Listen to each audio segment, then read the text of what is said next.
Excellent. Good evening, everybody. Wow. Who's in the kitchen there? Hello. Good evening.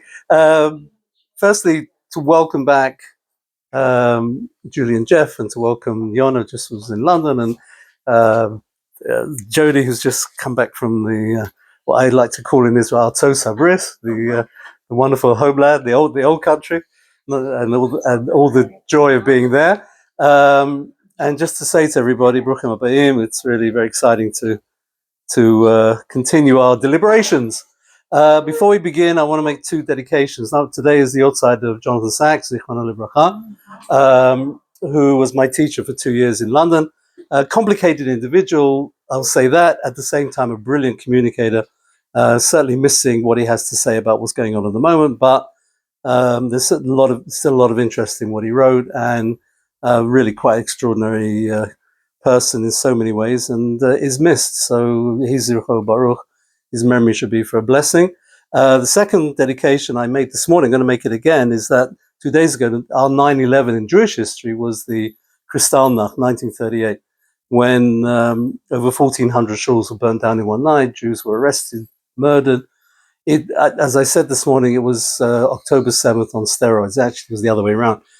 It was for that generation, what we have gone through, the trauma of October 7th, for that generation, clearly Kristallnacht had that same effect, if not more so, because it was really the moment when everybody understood that, as we said just now, they not only they say that what they're going to do, but they really mean it, and they did it. And I want to dedicate the sheer memory of someone called Felix Wolkenfeld, who was our neighbor in London, who was a very Yekkish gentleman, very much from the Germanic community, who came to London in 1938 carrying 2 Sifrei Torah. He was 17 years old. And the story was that in 1938, on the 9th of November, when his shul was burning down, he managed to sneak in the back door because the front was barricaded. And he got into the shul, saved the 2 Sifrei Torah, was immediately honored by his community with the title Chover. Now, those of you who know the Yekkis and know that to get the title Chover, you usually got to be 85 years old and have been in shul for 84 and a half years. My father-in-law did not even merit the title of Chover, and he was super Yekkish, to put it mildly, but he never got it. So to be and a top hat, it's a really such a kavod. It's very rare, and he was a Chover at the age of 16 because of what he did on Kristallnacht. So this is a very special person. Passed away. Oh, it's nearly 30 years ago, right? It's a long time, but we remember him fondly, and I want to dedicate the shir to his memory. Yehei Zichro Baruch. We're looking at chapter 13. Last time, for those who missed the fun and games, we saw Shmuel giving his pièce de résistance, his speech of all speeches, where he made it rain in the summer in Israel, which, as I said, was something which normally doesn't happen. It hardly rains in the winter, from what we're seeing at the moment, but certainly not raining in the summer. And today we're going to look at chapter 13. Really, we should do 13 and 14 together because they do go together, and it's the awareness, from almost from nowhere, of a character that I really, of all the characters in the book, apart from David and Shaul, this is my number 3 of all time, which is Yonatan, the son of Shaul. Yonatan already appears at the beginning of chapter 13, and we'll see a little bit, maybe if we get into Perek Yudala, which we'll get to the bulk of it next time. We'll see what an incredible guy he was, a tzaddik of major proportions, and the reason for that is for a lot of reasons, mainly to understand that Yonatan, by default, should have been the next king of Israel, and David became the king of Israel, and Yonatan should have been enemy number 1 of David. And instead of being enemy number 1, he has this fantastic connection with David to the point where they are inseparable. We know that in the end there is a very dramatic departure for the two, leave each other with credible bracha, etc. And then Yonatan is killed in battle, and David is almost inconsolable about his friend. Ava Shena Tului B'Dova, the Pirkei Avot talks about it. It's a phenomenal thing. So Yonatan is clearly a tzaddik atzum, with feet on the ground. David I always describe as feet in the air, head in the clouds. David, whereas Yonatan was very much feet on the ground, the prince of Israel. So this is someone we're going to get used to from really now on for the next couple of chapters.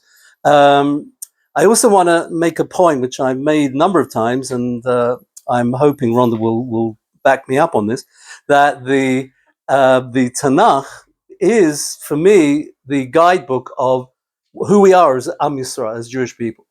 There are so many things that happen to us on a daily basis. We've just seen the return of a hostage from captivity, who was killed 11 years ago, and the evil that surrounds the concept of keeping a dead body for 11 years is beyond our. I just can't get my head remotely around it. But he came back with the basic concept of nobody is left behind. This is always the mantra, certainly, of what's been going on with the Chatufim. And again, we'll see this in this story that's coming up. Nobody, but literally nobody, is abandoned by the leadership of the Jewish people. Shaul HaMelech is faced with quite an interesting dilemma, and he deals with it remarkably well. The other issue, which is an issue of leadership, which again is very much central to the book of Shmuel, how challenges are dealt with. In this chapter 13, Shaul is presented with a challenge which, lo aleinu, I always feel that, when you're the Prime Minister of Israel, you've got to make impossible decisions. And again, where does a Prime Minister of Israel, whether you're religious or secular, I don't care, you're Jewish, and where do you get that koach from? And I would argue that when you read a story like we're going to read today, you see that incredible ability to be strong in the most, I would argue, most impossible situation, right? As the Prime Minister has been over the last 2 years, if not longer, and certainly with reactions going in all different directions, some positive, some negative, even dealing with the criticism, which sometimes is justified, sometimes is not. It's complicated, but where does that koach come from? And again, we're going to see it in this chapter. It's remarkable. Please follow with me. Those who either have the book or you have your cell phone with Sefaria, which again is one of those things I do highly recommend. It's getting more and more, getting better as time goes on. I had a little praise this morning from a gentleman I learned with, Alan Aronoff, who's a wonderful, wonderful gentleman, lives in Dimri. And he said to me that he, as I was teaching this morning, he was connected to AI.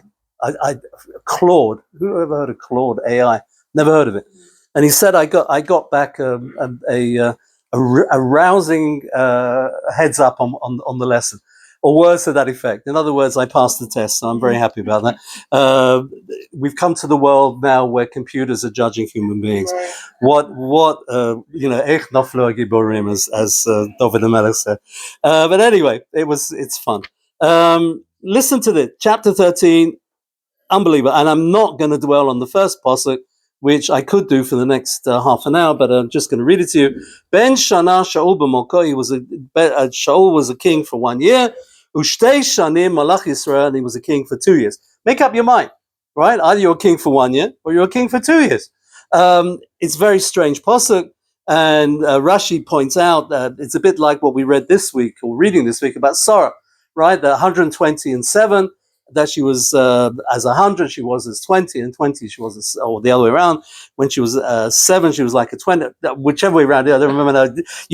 I'll leave you. You all know what I'm talking about. And this is the same idea over here. Ben Shana Shaul b'Molko, when Shaul was king, of which he actually was the king for 2 years. Talk about that in a second. It says Ben Shana, he had the innocence of a 1-year-old, meaning he was very, very special man. One of the things that when we learn about Shaul, which we have a big challenge, is to keep in our minds the fact that this is a tzaddik beyond belief. He has character faults. And I'm going to say this, and it may upset whoever, maybe it may upset you, may not. But one of the great things of learning Tanakh is that we realize our leaders were great, but they were human beings. Meaning that they also had character faults. David HaMelech, instead of going out to battle, he's wandering on the palace roof, and he looks over and he sees a young lady bathing. What should he have done? Probably should have, nowadays, if he was living in Beit Shemesh, God knows what they would have done to him. But the reality is, he should have gone back in, and he carries on looking, and he realizes whatever he realized. I mean, they're human beings, and he's a tzaddik, and he's an incredibly holy man, but he also has human failings. And I think this is really how I'm going to frame the whole story that we're going to see with Shaul. Shaul is a man who, we're told, Ben Shana, he was like a 1-year-old. He was so innocent and so pure in his holiness, but at the same time, his character was faulty. And if it was faulty, then we have to ask ourselves the question, should he have been the king or not? He was the right man at the right time. We spoke about that already before. But here comes the challenge of leadership, something Jonathan Sachs wrote a whole book about. And it's certainly something which stays with us, these challenges to this very day. Listen to this. Shaul, it's a fantastic story. Shaul, he had 3,000 soldiers. Not a lot, right? 3,000 in the Israeli army. I don't know. I've forgotten how many is a platoon, but 3,000, they're talking about, what was it? At one time in Gaza, I think there was nearly 70,000 soldiers. So 3,000 doesn't seem to be so many. Shaul had his 2,000 with him in Michmash. We have to do the tour to find exactly where these places were. Ubahar Beit El, I think we know where Beit El is. But Elef Hayuim Yonatan, and Yonatan already has come forward in the ranks. He is in control of 1,000 Begivat Binyamin, in the hill of Binyamin. So they've spread out all essentially not far from where we're sitting at the moment. And this is what's so strange. We know that a battle is coming, but Shaul decides to send the rest of the volunteers home. People volunteered. There was no issue of gius in those days. You came to the army, you came to the army. But the reality was, were you needed, were you not needed? And if you weren't needed, you were sent home. So he's got 3,000 soldiers. And this kicks off the battle with the Pelishtim. The Pelishtim were always the Philistines coming from, surprise, surprise, Gaza. What a surprise. And they're always coming into Eretz Yisrael and they're moving their way up through the middle of the country. And maybe this is happening around Modi'in. We're not really, we have to sort of find out, as I said, where these places are, if we can work out where they are. And what's going on here is really quite extraordinary. To try and always push the Pelishtim back. As I explained once, Pelishtim is the Lashon in Hebrew, Polesh. Polesh means to invade. They're invaders. That's what they do. They come in and invade. I'm getting the goosebumps when I'm even saying the words, but we know this only too well. But Yach, Yonatan, and Netziv Pelishtim. So the Pelishtim had some sort of guy in charge of the area which they were controlling. So Yonatan went and, to put it very bluntly, knocked his block off. He basically killed it. And Asher Begeva, in a place called Geva, where Yishmu Pelishtim, and the Pelishtim heard. And they saw it as an act of aggression. Now, why Yonatan did this, one assumed, is because he wants to get the message across that we don't want you guys here. I mean, the parallels to that, I don't even want to talk about the 200 guys in the tunnel. I'll leave you to make the parallel yourself. But what Yonatan would have done certainly is not the discussion at the moment, certainly not with the Americans. But Shaul taka b'shofar b'chol haaretz. At this point, Shaul blows the shofar. Obviously, it gets echoed through the land. Leimor yishmu ha'ivrim. Now, here's a strange statement. Let the ivrim is learn ivri, right? We learn ivrit. So it's the same word, Hebrew in the translation. Yishmu ha'ivrim. Let the Hebrews hear this. Now, who are the ivrim? Right? We know that there is there's people, there's Bnei Yisrael, we've got all the titles that we're used to. All of a sudden, we're coming up with something very strange, and we have it from the parsha, Avram Ivri. He's known as Ivri because he came, Me'eva HaNahar, from the other side of the river, he came literally from a long way away, he came from Iraq or wherever beyond. So the reality is that this group of people that Shaul is referring to, Ivrim, we're going to have to find out who they were. And we'll come back to that in a few minutes. But listen to the story. So all of the Jews are listening and they are saying, Hika Shaul et Netziv Pelishtim. Are they happy about the fact Shaul killed this Philistine? Really not. V'gam nivash Yisrael ba'Pelishtim. And the Philistines we are nivash. Nivash means that our reputation is through the floor. Right? I mean, again, the parallel is staggering. They're worried about what the enemy thinks of us and what the enemy says about us. Okay, which again is all the roots of everything that we're going through. It's all here. And the people cried out. And again, he translates it here that he says the people gathered. I suppose they made a big noise about it, and they went to Shaul and they said, "You've kicked off a war which we don't want." Pelishtim Israel. All of a sudden, the Pelishtim come and make battle lines, right? And they're going to start a war. And there's thousands of them. Shloshim elef rechev, 30,000 chariots, which is enormous. You look in Sefer Shoftim, and no enemy came into Israel with that number of chariots. V'sheish alafim proshim, and 6,000 riders. V'am kechol asher sfat hayam, and people. The enemy, the army, looked as if it was like the sand on the sea, the numbers that we're dealing with. Laro. They came to this place, Michmash, Kidma Beit Aven, just in the area of Beit Aven. As I said, must be somewhere towards the center of the country. They're moving up through Kiryat Gat and beyond. I would argue somewhere not far from where we're sitting now. Now, at this point, there's a problem because you've got about 1 million of them and you've got 3,000 of us. What are the people going to do? And just a little side note here, Shaul was told by Shmuel, the next time he meets Shmuel, he's got to wait for Shmuel to come. He's got to wait for the arrival of the prophet before he does anything, especially a korban or whatever. He has been told under no circumstances do you move, do you go anywhere until Shmuel arrives in the camp. And this is now the problem because he's now 3,000 men. He's got, who knows, 100,000, 200,000 enemy waiting to slaughter the Jewish world of that day, including the king. And the people are losing heart because they don't yet have that absolute confidence in Shaul. And all of this is happening. And Shaul is the guy who's got to make a decision. Do we stay or do we run? Do we hang out or do we just get out of here? And he's waiting for Shmuel. And look what's going on in Pasuk Vav. The Ish Yisrael ro kitzalo. So the Jews saw that this was a big problem. Tzar from the word tsaros is a big tsaros. Ki nigasha am, the people nigasa am. Sorry, the people were feeling oppressed. They felt that they were in a no-win situation. Vayit chabur am, and they started hiding. Ba'ma'arot, again the parallels. They found caves, but whatever that word is. Bahachvachim, impossible word to pronounce. He says here thickets, right? Whatever thicket is. Ubaslaim, rocks. In other words, they found what today they're hiding in tunnels. Ubatsrichim, ubaborot. They found pits and towers and all. But basically, the army started to run away. So they don't have the confidence in the leadership. They're not turning up to fight the war.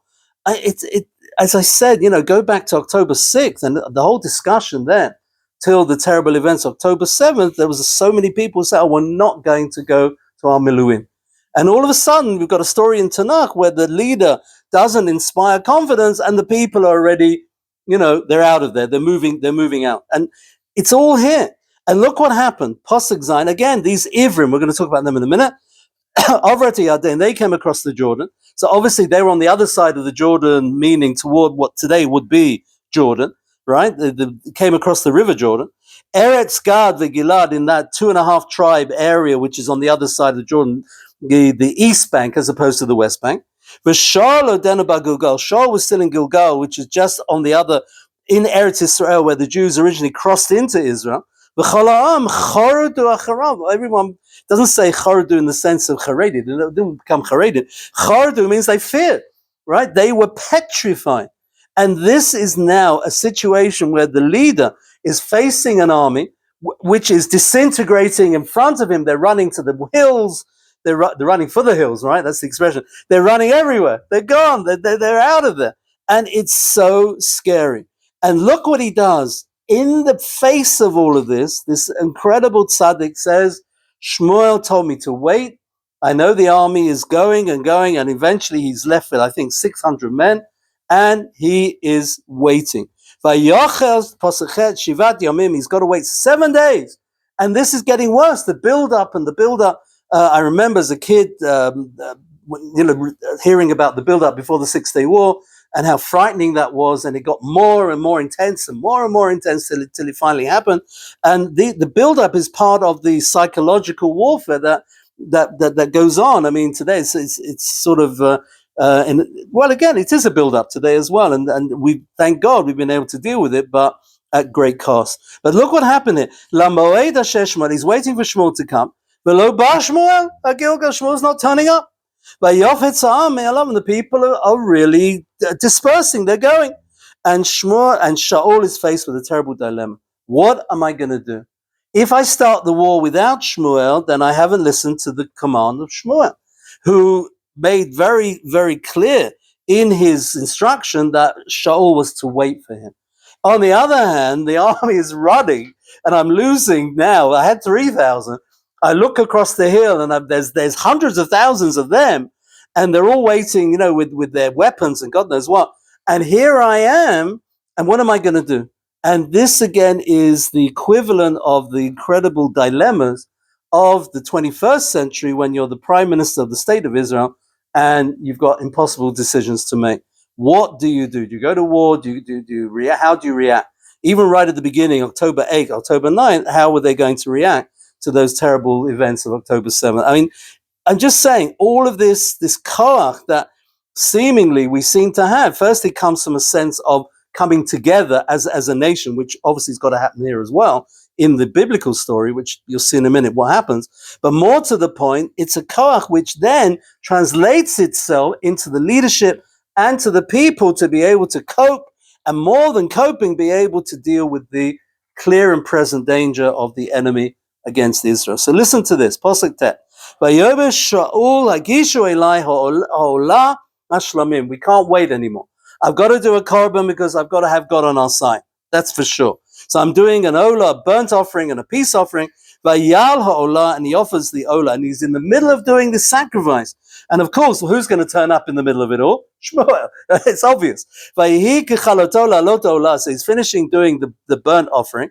V'hinei Shmuel, but there he comes, Shmuel. And it's bang in the middle. He should have waited, Shaul, and he didn't wait. One of the flaws of Shaul, which we're going to see again and again, which makes him so human, is his inability to admit that he made a mistake. There's a fantastic pasuk in Parshat Vayikra. It says, Asher nosi yechata. And it's a strange word to use at the beginning. It says when the prince of Israel, the leader of Israel, sins. But it doesn't say v'chi yechata, it says Asher. The Rashi says Asher means Ashrei. Ashrei means happy is the people of Israel that they have a nasi, a leader who admits his faults. And that's again a thought for the day. The leadership sometimes as good or as strong as they have to be, but they also have to admit that they made terrible mistakes. And this is one of the challenges that Shaul fails and David amazingly succeeds. There is a big comparison we're going to make between the reaction of Shaul to his failures and the reaction of David. When David is told he did something wrong, his immediate reaction is chatati. He does, he does Yom Kippur on the spot, and it's an amazing thing. Shaul, not so much. And this is one of the issues with Shaul. So with all of that, look at verse 10. It says, Vayihi kechaloto la'alot olah, v'hinei Shmuel ba, so Shmuel's coming. Vayetzi Shaul likrato levarcho, and he comes to give a bracha to the prophet. Thank God you're here, just in time. Vayomer Shmuel, meh asita. This word meh is going to repeat itself in chapter 15. When the Shaul fails to kill the Amalekites, the king of Amalek and the sheep. And he says, and he uses the Shmuel uses the word meh again. And Chama Levitz always quoted. I remember when she was teaching this, and I had the luck to be in her class when she taught this. She said, meh is onomatopoeia. It's the sound of the sheep. Meh. Meh asita. I can hear the sheep blurting. What do you? It's a word that becomes a haunting word for Shaul, as you'll see later on. The word, because normally the Hebrew word is ma. As we know, manishma. But in this case, it's meh, because it's more than that. It becomes a word which is very powerful. And in this case, meh asita. What have you done, Shaul? What have you done? So Shaul is not in any way understanding this as a critique, and he says, "Ki ra'iti ki nofatza am elai." Everyone's running away. The whole crowd is leaving me. Ve'ata lo bata lemoed hayamim, and you said you were coming, and it's, again, the whole discussion is that he was meant to come in the morning, and with the traffic in Israel, as we always know, is a little bit difficult, so he ended up coming in the evening.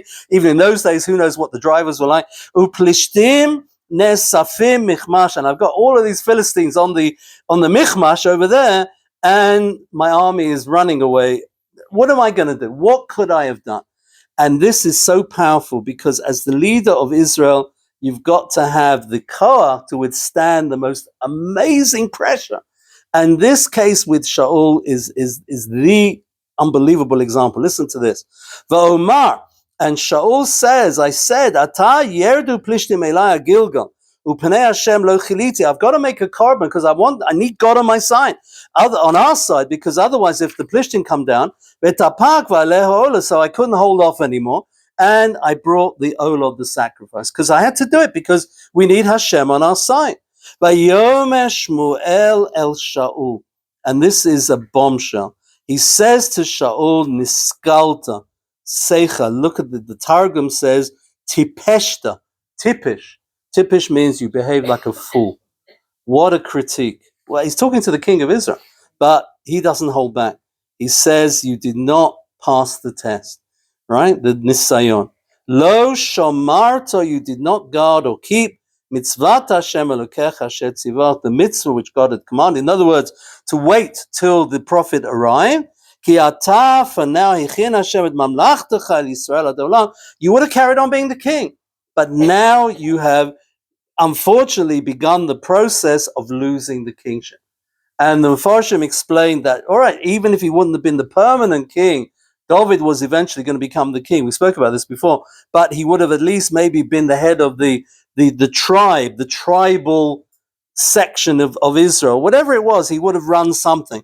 But now he's losing it because of this misjudgment that he made under the most credible pressure. What, as I said in my note that I sent out on Sunday, I said, what would any of us done if we were Shaul? What could we have done? Sorry? Was there any reason why Shmuel took why he was late? It's we're not told, but he would. He said he'll come on. He was going to come, and the pressure and everything. It's like Moshe going up on the mountain and the people making exactly perfect comparison. Can't wait another 5 minutes. Moshe was meant to come down the mountain. But, like 40 days in the morning, 40 days in the noon. Correct, and it's the same thing. And it's like you waited all this time. You couldn't wait 5. It's like people running out the minute Shabbos. Oh, Shabbos over. Got it. You've had 24 hours. Wait 5 more minutes. It's okay. Yeah. Yeah, shall I tell? I'm not going to tell the story because when Shabbos was out 6:01, and we were in Lakewood for Shabbos, and 6:02 we were out of there. Oh wow! But that's a story which I'm not going to go into. But it's a famous legend in our family. Yeah, but that was 6:02. I mean, it was not, but 6:02. That was 6:02. Now you understand the story. You've got the story in a nutshell. Anyway, for another time. All right, you're done. So listen to the unbelievable story. And the punishment, does it fit the crime? For goodness sake. But he's told your kingship will not survive. Bikesh Hashem lo ish kilvavo, and what a mussar he gets. God wanted a man after his own heart, whatever that means. But Tzaveo Hashem lo nagid alamo, and he commanded you to be the leader. Reluctant is an understatement of what Shaul was. You remember, he was nechbal kelim. He was hiding. He didn't want to be recognized. Ki lo shamarta et asher tzivacha Hashem. You did not guard what Hashem had commanded you. Unbelievable critique of the leadership. And what I find so amazing is that after all of this, Shaul doesn't just turn around and say, well, I'm resigning, right? Which is probably what most of us would have done. He turns around and says, I'm still the king of Israel. I still have to fight the battle. And he goes into battle. Remarkable. The koach of this man to be able to overcome that not only are the people running away, but now Shmuel has given him a patch upon him. He's given him a real hit. And he's still going to carry on and fight the war. Now listen to this. Tedva, it's a fantastic story. Vayokom Shmuel vayamin Gilgal give up Binyamin. Shmuel leaves, goes back to the hill of Binyamin. We've called Shaul at the Am and Nimtzaim Imo. So now Shmuel is gone, and Shaul is now got all the people that are left with him. Kashesh Me'odin, he's got 600. How is he going to fight thousands upon thousands of what we would call today Mechablim when he's only got 600 people with him, right? And again, all the stories that came out October 7th, the bravery, the incredible, it's overwhelming. It's very hard to read. The ones that came, of their own accord and fought against the Mechablim. I mean, the koach that it takes to do that, and the bravery of those people, and many of them were killed.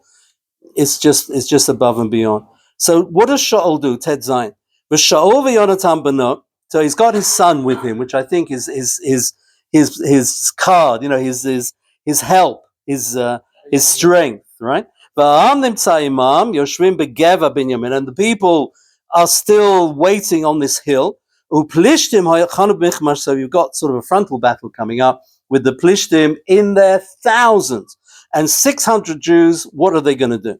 And it's even going to get worse. If you think it hasn't got, it's got to the point of no return, we've got a little problem. When you fight a war, you need weapons.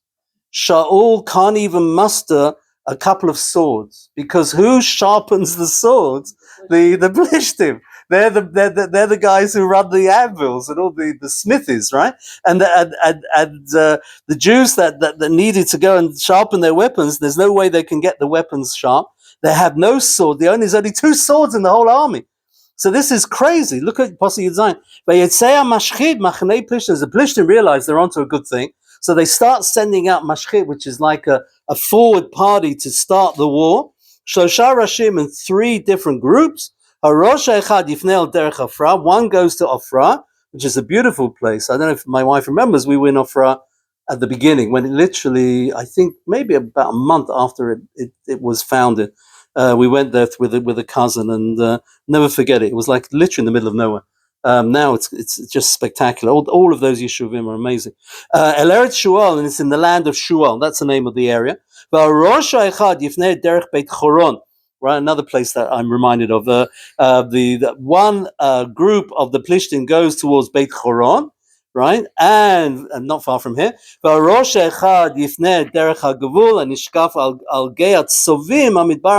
there's another place called Geat Sovim. So the Tzvoim.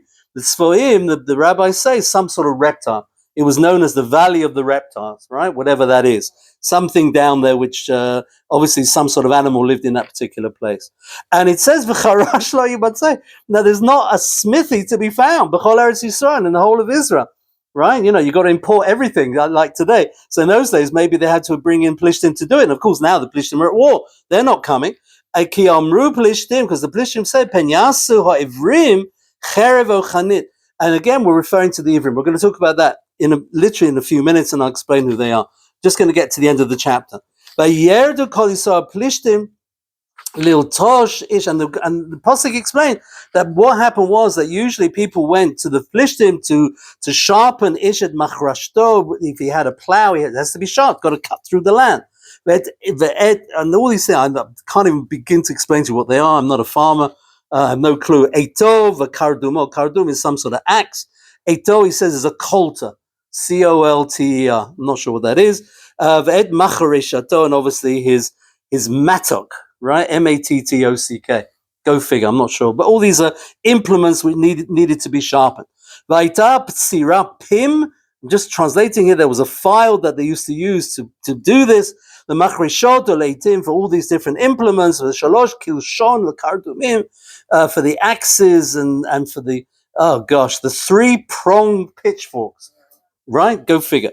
Ulatsiva dorban, and to set the goad. All of this is very good if you're a farmer. For everybody else, just believe me that this is the translation. I don't know. These are all implements. They had to be sharpened. And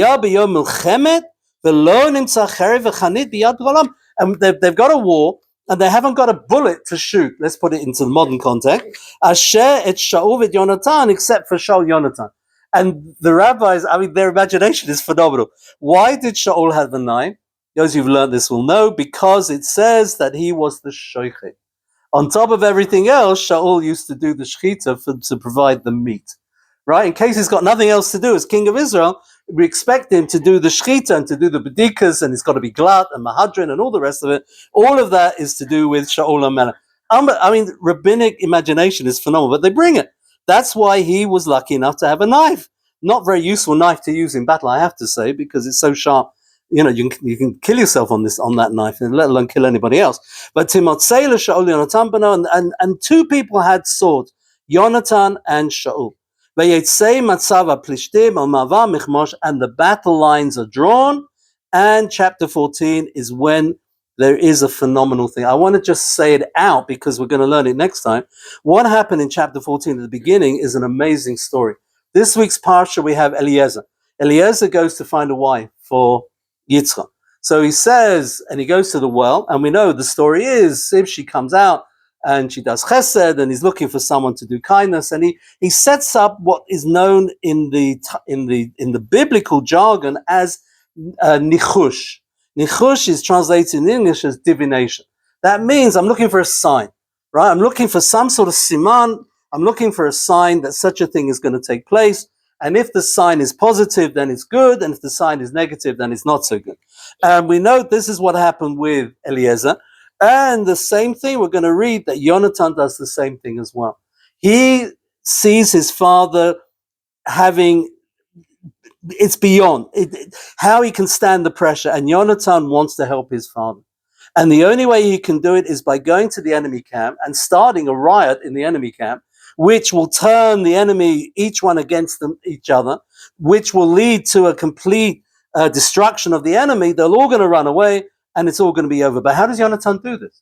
So he's very smart. What he does is that he looks for a sign. If the enemy, he's going to go near to the enemy camp, and he says, if they come out to meet me, that means that they are very strong. If I'm not mistaken, I've got it the right way around. Or is that way around? Yeah. They are very strong, and we're done for. They're not afraid. But if they let me in, right, then that's a sign of weakness, and then we can go and capitalize on the weakness, and we can win the battle. So all the rabbis, starting with Rambam and you name it, they've all got this problem. How could they make a sign? The Torah says, "Lo tenachashu," do not do this. And here we've got Eliezer doing it in this week's parsha, and we've got Yonatan doing it in this tremendous story, which we're going to read in chapter 14. And all I can say is, I'm going to sort of hold you in suspense. I'm not going to give you the answer, because why not? It's all good fun. I always enjoyed that when they did that on the American TV shows. You know, come back next week to see what really did JR do it or not. You know, I always love that. So reality is, I'm not going to give you the answer to it. I'm just going to talk about the Ivrim for 2 minutes, because that is really interesting. We've got a whole reference here to Ivrim. And in fact, in chapter 14, the Ivrim are saved. Who are they? So Rav Levi, the Sefer that I've been looking at, sharing with you some of his ideas, he says like this, and I'll just read it to you very quickly. He says, Mihem Ivrim Ha'ila, who are the Ivrim? Right? We've got Ha'am, we've got the people, we've got Bnei Yisrael. All of a sudden, there's a whole new group, Ivrim. Who are they? Hebrews. He says that, I'm going to explain, Ein Safek, Ivrim Kinoi Lechelek Mesuyam Me'am Yisrael. There's a whole group of Jews, She'eino Shaveh B'chol L'Sha'ar Ha'am. They are absolutely different to everybody else in the nation. Who are they? V'nei matzanu katuv be'emshech tiyur milchama Pelishtim. Says the Ivrim hayu lePelishtim ke'etmol shilshom sha'alu imam machnei saviv. It turns out that the Mefarshim say elu mibnei Yisrael. They were Jews shegaru be'eretz Pelishtim, that lived in Gaza. Go figure.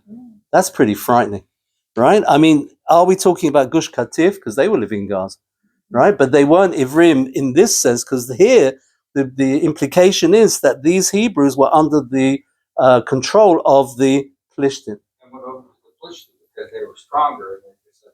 And this is why the Pelishtim, and this is what's going on here. This is the whole discussion. And listen to this. I'll just read a little bit more. Shahayu meshubadim lahem. They were subservient to the Pelishtim. Umitoch yira. And out of fear, they were expected to help against their Jewish brothers. Wow. And they use this as a kind of pejorative. The Hebrews. You ever heard, some people, anti-Semitic, use the word Hebrew? In that sense, I've heard that. I remember hearing it in school once. And listen what he says here. Shaul shemalach al kol Israel. Hirgish atzmo achrayi ga, and this is phenomenal. Shaul realized there's a group of Jews living amongst the Pelishtim. I'm responsible for them. We don't leave anyone behind. Where does that koch come from? Shaul HaMelech. Gam l'shlomam shel ele. He's responsible for these Jews. V'yeda, and he knows shePelishtim yitnakmu bahem. Lo aleinu, the Pelishtim will take revenge. Al harigat nitzivam. Right? What did the Germans do in 1938 on the 9th of November? What was his name? The guy that was killed in Paris, I've forgotten now. Greenberg, Goldberg, I've forgotten who it was, and the German. That he was killed by a Jew, and the immediate reaction was the excuse that they didn't need, but they felt they needed to go and destroy every shul in Germany, and that is something that we're reading here from this original story with the Ivrim, why I'm bringing it to your attention because it's so interesting. And he says, I'll just read a little bit more. Ulechein hiziram, he warns them. Halalu be'emet kiblu et hazara. They accepted the warning. These Ivrim. Avolo nizaka Shmuel mechamto, but they couldn't come to the aid of Shaul in his war because they were bound to the Pelishtim. But later on, when we look at in chapter 14, verse 21, you'll see that it says there, "V'gam heim aliyot im Yisrael." Eventually, he got them out, and he brought them back to Israel. It's phenomenal. Asher im Shaul v'Yonatan, in chapter 14, verse 21, the Ivrim are brought home. And what, again, I don't know, I'm almost in tears about this because it's just so, on the one hand, it's just so Jewish. Let me be very specific about that. I know people have standards in the rest of the world, and I'm not denigrating that. But for us to find that extra, the body that was there for all those years, and the tefillot that we all daven for, just to bring the body back, and then all of a sudden it happens. It's just overwhelming. It's truly overwhelming, and it's part of who we are. It's part of our DNA, our spiritual DNA for sure. And that's the Ivrim over here. So this is part of what we're saying here. I just want to leave you with this story because it's a powerful story. What Yonatan is such a tzaddik. Don't know if I should share this, but I probably get into trouble for doing it. When I was teaching the young ladies in Manhattan, I would always ask them the following question. I got myself into hot water. I said, you've got two options of going on a date. Go on a date with David or go on a date with Yonatan. Who are you going to go on the date with? And inevitably, it generated quite a lot of discussion, I have to say. And I always was waiting for the brave girl who would say, I'm going on the date with Yonatan. For the simple reason, Yonatan was an amazing human being. He was incredible. He's a prince. It's like dating Prince William. It's going to be a bit awkward, but it doesn't matter. The fact is that my impression of William is also he's quite a mensch. So the reality is that, Yonatan is very special. Look what he says. I'm just going to leave you with this thought. Vayome Yonatan, we'll come back to chapter 14, Mitzvah Hashem, in 2 weeks' time. Vayome Yonatan al-Anab, because the lad that was with Yonatan was very afraid. We're going into the enemy camp. Are you crazy? So Yonatan says, we're going to go into the camp of these uncircumcised heathens. Ulai ya'aseh Hashem lanu. God will be, he says ulai, perhaps, but it's a sign that he's has emunah in God. Ki ein lashem ma'atzor, because there's no hold on God, there's no limitation. Lahoshia, to save, b'rav o b'ma'at, whether we're many or few. And that's a pasuk that I think probably should be on every army base in the country. The reality is, yes, we are, thank God, the army, the numbers are important. At the end of the day, we've got God on our side. We can do it with two people. I'll tell you a very quick story, and I'm ending with this. Before the First World War, in a town called Brisk, which was very famous, very Lithuanian center of Torah study, there was a very famous rabbi there called Chaim Brisker. The Soloveitchik family came from that town.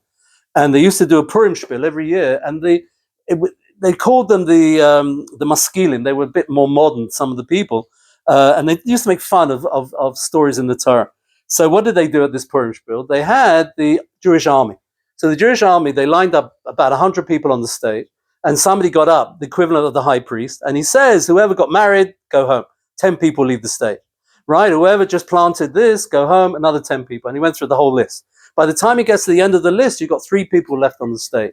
And they're wearing a sign. One is called the Shagasari, a very famous rabbi. He's 95 years old and he's on a walker. And then the other guy standing on the stage is Rabbi Yonasan Eibeshitz, who's also at that point over 100, also on a walker. And the whole crowd just cracked up laughing. The whole place was completely overwhelmed. It was a great Purim spiel, but it was making a bit of fun. So the Bochrim went back to the Rebbe and said, Reb Chaim, and Reb Chaim had a very good sense of humor. They said, Rebbe, that they made such fun of us. Look at this spiel. He says, Rabbi, he says, you missed the point. The point was that those three rabbis won the war. You missed the point. They went to war. They won it because they had God on their side. And that was the point. A beautiful story. And it just highlights everything that we learned today, this fantastic story. And as I said, I hope I whetted your appetite for the next part of the story, which is even more magnificent, to come, the tremendous characters that we're dealing with. Not perfect, then nobody is perfect. And that's, I think, the message that I want to convey also. But at the same time, wow, amazing, amazing people. Thank you, everybody. Thank you for listening. Question, please. Yeah, I just have a question about the whole part about waiting for Shmuel to come. He just came. What was his point of coming? He didn't do anything. He didn't say anything. Well, he was meant to come and do the korban, and he was going to because remember, he's still struggling with the fact that he was rejected. So he wanted to be there. If they got this big war coming up, he wants to be in the front line to support the king. But Shaul kicked off before Shmuel arrived, and that's the problem. And it's very difficult. The point is to see whether Shaul's going to wait for him or not. That's the only reason he's coming. Yeah. He's coming to see, is Shaul going to understand that, yes, you're the king, but you still have to listen to God. Yeah. That's the whole And point that's what's thing. going on. And that's it. And I that's didn't understand what Shmuel was supposed to do when he came because he didn't do anything. When he came up correct, with except create a complete hullabaloo. But I mean, that's his prerogative, I guess. And this But is it's the other directive Right, that Shmuel Right. gives That to Shaul, Shaul that he doesn't follow. That really is when the king. I'm restraining myself from talking about the power of the chief rabbinate in Israel of the present. You need the chief rabbi on your side, or you don't. Sometimes not having him on your side may be a better situation. I'm not even. Am I still recording? Oh, I better get off. I better put.